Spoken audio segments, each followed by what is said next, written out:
Fala aí, amantes de MMA!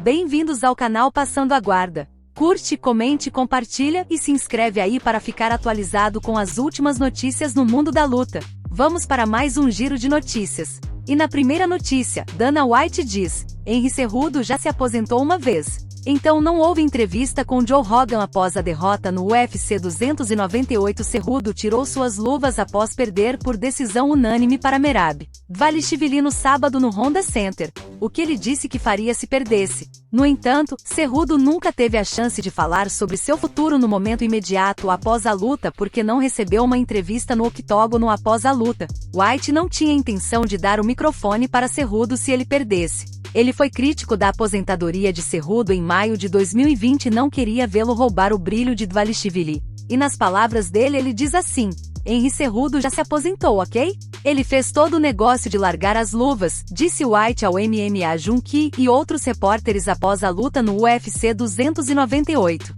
Hoje foi a noite de Merab. E continuou dizendo: Merab entrou lá, lutou contra o terceiro cara do mundo, ex-campeão mundial, e venceu facilmente a luta. Hoje foi a noite de Merab. Se ele quer se aposentar novamente, pode fazer isso aqui na coletiva de imprensa ou em outro lugar. Não é para dar o microfone para Cejudo hoje à noite. White acha que o longo afastamento prejudicou Cejudo.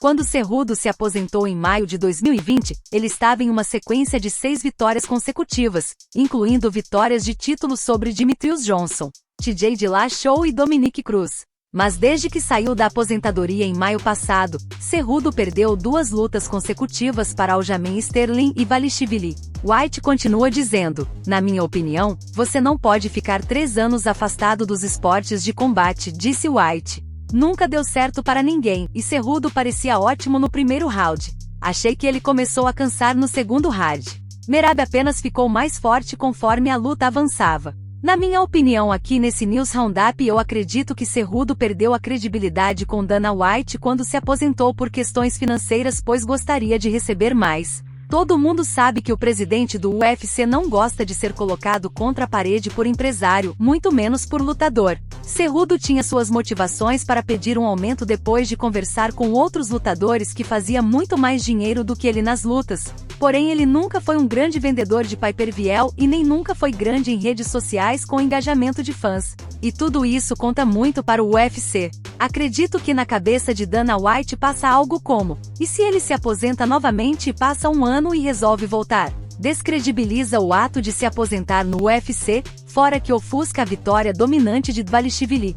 Comente aqui no vídeo sua opinião. O que você acha da decisão de Dana White de não permitir que Henry Cejudo falasse após sua derrota no UFC 298? Você concorda com a avaliação de Dana White de que o longo afastamento prejudicou o desempenho de Cejudo? Como você vê o futuro da carreira de Henry Cejudo após suas derrotas para Aljamain Sterling e Merab Dvalishvili? Deixe o seu like e vamos para a segunda notícia desse vídeo. Javier Mendes delineia planos futuros para o campeão do UFC Islam Makhachev. Adoraria ver isso. O UFC 300 contará com um confronto crucial dos leves entre o ex-campeão peso leve Charles Oliveira e Arman Tsarukyan. O CEO do UFC Dana White afirmou que a luta determinará o próximo desafiante pelo título dos leves de Makhachev. Será interessante ver quem sairá vitorioso para desafiar Makhachev, mas o que a equipe de Makhachev está pensando em relação ao futuro?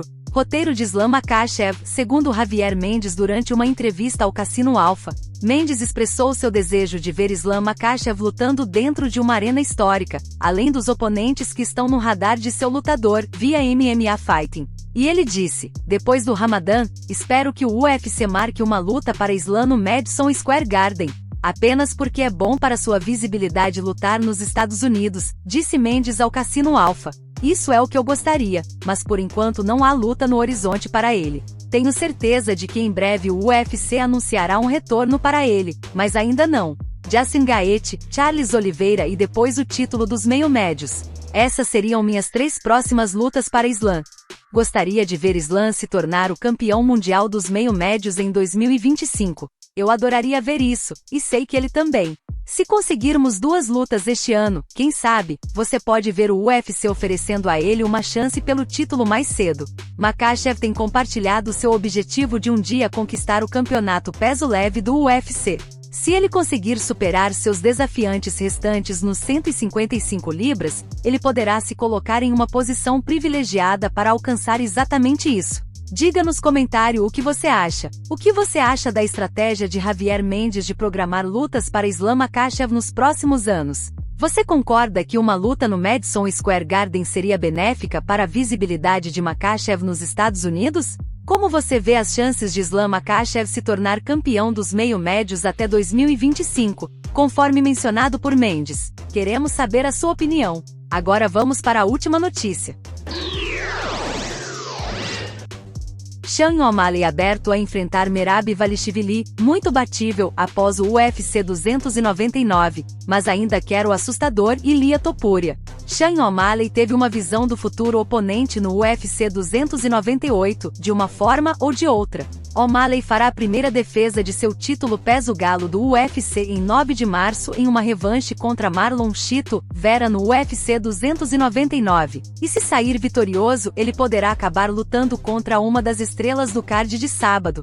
Antes do UFC 298, O'Malley propôs uma luta de campeão contra Ilia Topuria se o espanhol vencesse Alexander Volkanovski, o que ele fez com um nocaute impressionante no segundo round para conquistar o cinturão peso-pena do UFC. O também peso-galo Merab Dvalishvili dominou Henry Cejudo no UFC 298 para estender uma impressionante sequência de 10 vitórias na divisão, e depois desafiou O'Malley para uma disputa pelo cinturão dos 135 libras. O'Malley reagiu às duas performances no episódio de segunda-feira do The MMA Hour. Vol vem de um nocaute feio não muito tempo atrás. A confiança de Ilia está nas alturas. O quão perigoso ele é, eu tinha a sensação de que Ilia iria vencer, disse O'Malley no The MMA Hour. Ele nocauteou o maior peso-pena de todos os tempos no round 2. Eu nocautei Aljamain Sterling, o maior peso-galo de todos os tempos, no round 2. Eu tenho incentivado essa luta um pouco. Tenho recebido muitas críticas por isso, um pouco de resistência, dizendo que estou fugindo de Merab. Eu estou tipo, Merab acabou de, não exatamente, ele surrou Henry, mas Henry tem uns 42 anos ou algo assim. Ele parecia horrível. Eu teria nocauteado Henry 4 vezes nessa luta. E então Ilia vai lá e nocauteia Vol, o maior peso-pena de todos os tempos no round 2 em uma performance belíssima, e eu o desafio, e estou levando porrada dos fãs de MMA dizendo, você está fugindo de Merab. Eu estou tentando propor uma luta que eu sinto que é empolgante, que é tipo, uau. Mas eu tive muita resistência nisso. Eu não sei se as pessoas realmente querem que eu lute contra Merab tanto quanto elas odeiam a confiança que eu tenho de que eu iria lá e nocauteava a Ilia. Mas eu decidi, eu disse o que precisava dizer, eu mandei minha mensagem para a Ilia.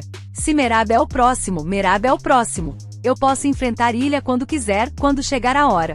Eu não falei com o UFC porque obviamente não há nada para conversar. Eu tenho Chito Vera, 9 de março. Isso é o que está próximo. Isso é no que preciso me concentrar. Embora O'Malley, 29 anos, e seu treinador Tim Welch tenham defendido uma potencial superluta entre o campeão peso-galo e Topuria, esse interesse até agora não foi correspondido. Topuria jogou um balde de água fria na ideia antes do UFC 298, dizendo ao MMA Fighting que O'Malley ainda tem muito a provar, nas 135 libras e prevendo que Vera vai vencer O'Malley novamente no UFC 299 depois de vencer por nocaute no primeiro round em 2020. Além disso, o CEO do UFC Dana White nomeou Dvalishvili como o próximo no um desafiante peso-galo na coletiva de imprensa pós-luta do UFC 298, depois que a máquina de vitórias georgiana se igualou à maior sequência de vitórias na história da divisão dos galos do UFC. Mas O'Malley não está desanimado. Eu disse o que precisava dizer para esses caras. E realmente, o que se resume é, eu vou lá e faço a performance que eu digo que vou fazer contra Chito, uma performance bonita, magistral. E eu desafio quem eu quiser no microfone, acho que posso conseguir a luta que quiser, disse O'Malley. Mas eu tenho que fazer o que faço. O'Malley e Dvalishvili trocaram farpas um com o outro de longe desde que Dvalishvili roubou o casaco de O'Malley em maio passado durante uma encarada no octógono com Sterling. O'Malley na segunda-feira admitiu que ficou um pouco surpreso com a facilidade com que Dvalishvili dominou Cejudo, embora menos depois de certos rumores terem chegado até ele sobre a preparação de Cejudo. Eu estava ouvindo rumores até o dia da luta que o Henry não teve um bom camp, o Henry machucou a virilha, o Henry não teve sparring e treinamento tão bons quanto queria. Então, com isso sendo dito, você não pode ir para uma luta não estando 100% contra Merab, disse O'Malley. Merab é uma máquina, ele tem uma sequência de 10 vitórias. Ele é muito bom. No final das contas, O'Malley sabe que todo debate é inútil se ele não conseguir vingar sua derrota contra Vera no UFC 299. Então ele não está contando seus frangos antes que eles nasçam. Mas seja Dvalishvili esperando por ele depois ou Topuria ou outra pessoa inteiramente, O'Malley gosta de suas chances de continuar sua sequência de vitórias, mesmo que outros não. Ao Merab, ao Corey Sandhagen, ao Ilya, todos têm potencial para o próximo, disse O'Malley. Novamente eu estou, focado a laser, concentrado no dia 9 de março. O que acontecer depois disso estou muito confiante. Merab é muito batível.